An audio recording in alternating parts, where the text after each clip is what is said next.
In this Warhammer 40,000 Space Marine 2 video, we'll be going through everything we know about the third-person shooter so far. I will also mention that we've played this game a little bit earlier this year, so I'll be mentioning our impressions in this video as well.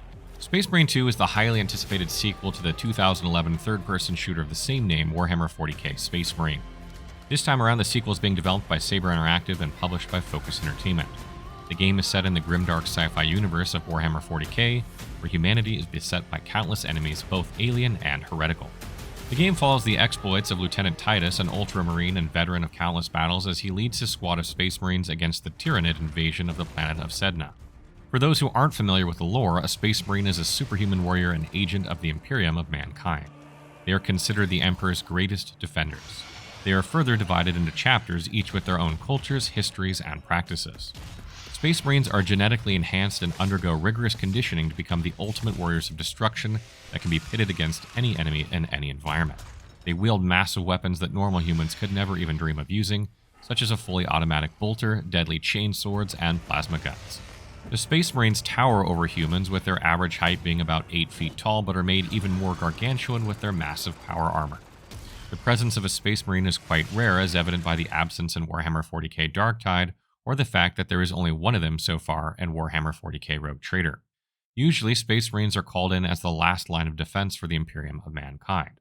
Grey Knights, which were the main forces in Warhammer 40k Demon Hunter, are even rarer, and they are reserved for apocalyptic levels of emergencies. Most citizens of the Imperium can go through their entire lives without even hearing about the Space Marines. Warhammer 40k Space Marine 2 picks up what looks to be a few years after the first game. Titus was seen being taken away by the Inquisition, the Imperium's branch that sniffs out heresy before it takes root, due to his exposure to the warp at the end of Space Marine 1. It looks like he made his way out somehow and finds himself on the planet Sedna, an Imperial world that has been besieged by the Tyranids, a race of destructive creatures that lay waste to entire galaxies in their quest to absorb any biomass that they come across. It will be up to the Space Marines to stop this insurmountable foe from gaining even more foothold in the sector. Leaving the Tyranids unchecked will spell doom for the entire galaxy, and not just Sedna. And one of the things that I want to mention from our play session with Space Marine that we did is that there are tons and tons of Tyranids on the screen at one time in some of these encounters, and we're talking like thousands, and the game actually seemed to hold up okay when they were on the screen in terms of performance, which I found absolutely incredible. Warhammer 40k Space Marine 2 is a third-person shooter that combines brutal melee combat with ranged weapons and abilities. The game will feature a solo campaign as well as a 3-player co-op campaign, where players can team up with up to 2 of their friends or other online players to face off against the Tyranid hordes. The game will retain the core mechanics of the first game, such as the regenerating health system, the Fury meter, and the brutally satisfying executions and weapon swapping. Space Marine 2 also looks to continue the trend of not introducing a cover system at all. Puny walls aren't needed when Space Marines themselves are the cover. Speaking of which, Space Marine 2 puts a heavy emphasis on the grandeur of the Space Marines themselves. As they are literally walking tanks of fury, players will immediately feel the sheer scale and weight of the Space Marines. The ground shakes whenever Titus charges at a hapless foe, even more so when he gets into melee range and starts striking his enemies. Space Marine 2 is all about fulfilling the fantasy of becoming a Space Marine and becoming an avatar of wrath, brutality, and destruction. And let me tell you what, from what we've played so far, that is exactly how you feel while you're playing this game. Melee is as satisfying as ever, letting players engage in a cacophony of violence with every weapon swing. We see the return of fan favorites such as the chain sword, eviscerating hapless Tyranids with ease. Those with tougher armor will require a bit more effort to take down, but it is made easier with more defensive options. New to Space Marine 2 is a simple yet effective parry and blocking system. Certain foes can be parried in melee, staggering them for a brief moment, opening them up to instant kill execution moves or a quick shot to the face. Another very entertaining move is that Titus can catch enemies midair and then thrash them into the ground for massive damage. He can even cut them in half with his chainsword if he has it out. This aspect was simply amazing to watch as we were playing. Every time you would parry, some crazy animation would happen that was just brutal, vicious, gory, and you absolutely loved it. Titus can also gain access to a jump pack, presumably at set points in the game just like the first one. This will let you become an assault marine that can fly into the air only to cannonball down into a group of foes, sending everything flying and to their doom. Smashing yourself into bunched up enemies never got old in the first game, so it's interesting to see how frequently we'll be able to make use of jump packs here. Battlefields eventually become littered with corpses, body parts, and other debris, giving you a satisfying sense of pride and accomplishment after every combat encounter over the rampant destruction and senseless violence that you've incurred. Titus and the Space Marines will have a lot of options when it comes to ranged combat. Aside from mowing down enemies with your regular bolter gun, players can also pick up auto bolt rifles, bolt carbines, melta-guns, heavy bolters, and plasma incinerators. The interesting options here are the melta-gun, heavy bolter, and plasma incinerator. Melta-guns shoot out a small burst of superheated energy that can tear through lesser foes while stunning some of the more elite ones. Heavy bolters are massive weapons that can tear through enemies with their superior rate of fire coupled with explosive rounds. These are more limited, however, and cannot be reloaded, so you can only use them sparingly. Last is the plasma incinerator, which launches a bolt of pure energy that is capable of melting armor. This isn't to say that other weapons aren't effective. Even the simple bolter gun is capable of violently tearing apart any foe, be it large or small. Space Marine 2's cooperative mode will include up to 3 players in a group. There are only 3 characters: Lieutenant Titus, Brother Chiron, and Brother Gadriel. Chiron and Gadriel will be AI controlled in case you prefer not to engage in the multiplayer mode.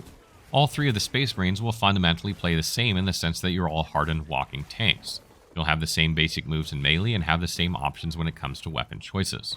However, each of the characters has a unique ultimate ability that they can unleash when they reach maximum fury. Titus will be retaining his Defiant Roar, which makes him more dangerous while in melee range. Chiron can scan the area and mark enemies for everyone to see. Perhaps it'll be like the Veteran in Darktide, wherein he immediately draws attention to high priority targets instead of just highlighting everything that moves. Lastly, Gadriel has some explosive munitions available only to him, so it looks like he might be fun if you're into pyrotechnics. There's also a revive system in place in case one of you fall in battle, allowing the standing Marines to try and bring the others back up into the fight. Let me tell you, this was a must-have when playing the game, and it allowed us to get through missions we would have otherwise died.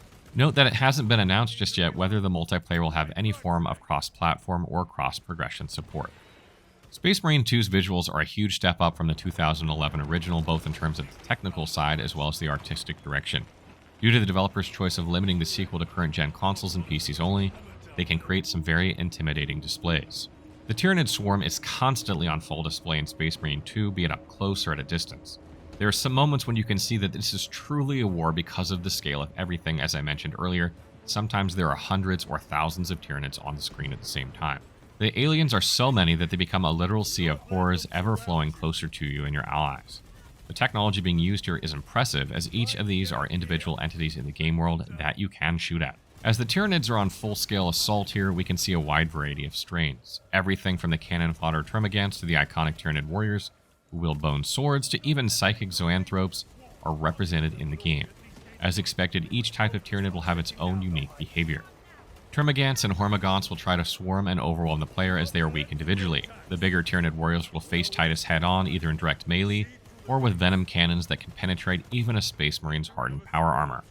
There are also airborne horrors that you'll need to tend to. Spore mines are floating sacks of explosive poison that launch themselves at their enemies. Also introduced in one of the latter trailers for Space Marine 2 was the return of the Forces of Chaos. Specifically, we see that the Thousand Suns Traitor Legion being represented here, who are devout followers of the Chaos God of Change and Sorcery, Tzeentch. This is further confirmed in the trailer footage by the presence of a Silver Tower, a demonic engine that is often used by the Thousand Suns as a mobile fortress that can transport troops over great distances, or even act as an energy battery to help supply magic users with unholy powers. Chaos Space Marines will prove to be a different challenge entirely to the Tyranids and will require a different approach to take them on effectively. For one, they will not swarm you with numbers and try and kill you in a battle of attrition.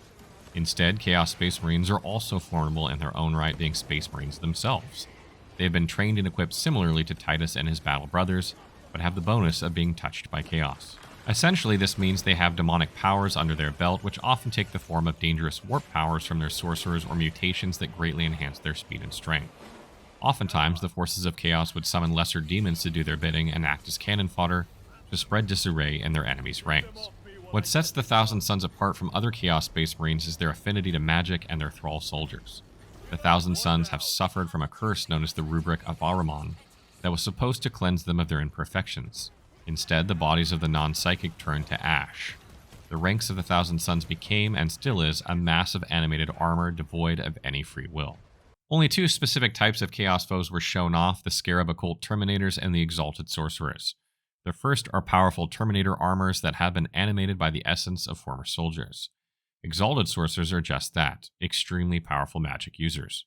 Warhammer 40k Space Marine 2 is expected to launch this winter, although no specific date has yet been announced. This could mean any time from now up until early months of 2024. The game will be available for PlayStation 5, Xbox Series X and S, and PC via Steam. The game is a current-gen exclusive, which means it will not be released on PS4 or Xbox One. This decision is highly likely due to the way they are presenting the grandeur of the Warhammer 40,000 universe. As alluded to earlier, making use of current-gen hardware lets the developers run wild with their imaginations, specifically with the huge number of enemies that can appear on the screen at once. Space Marine 2 will also have a beta test, although we're not exactly sure when, where eager players can get early access to a preview build of the game and provide feedback for developers, and it looks like the beta will be available for all platforms, so make sure you sign up for that on the website if you want to play a little bit early. Final thoughts. As it stands from all the trailer footage and from what we've played so far, Saber Interactive and Focus Home Entertainment are set on capturing lightning in a bottle.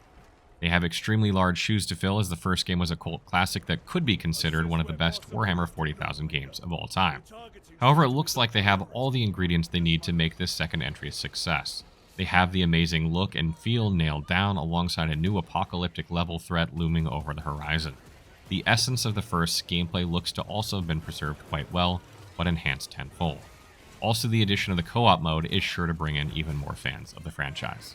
So what do you guys make of Warhammer 40k Space Marine 2? Is this a game that you're going to be picking up? It's not something we normally cover on this channel, although I do love Warhammer and Warhammer 40k.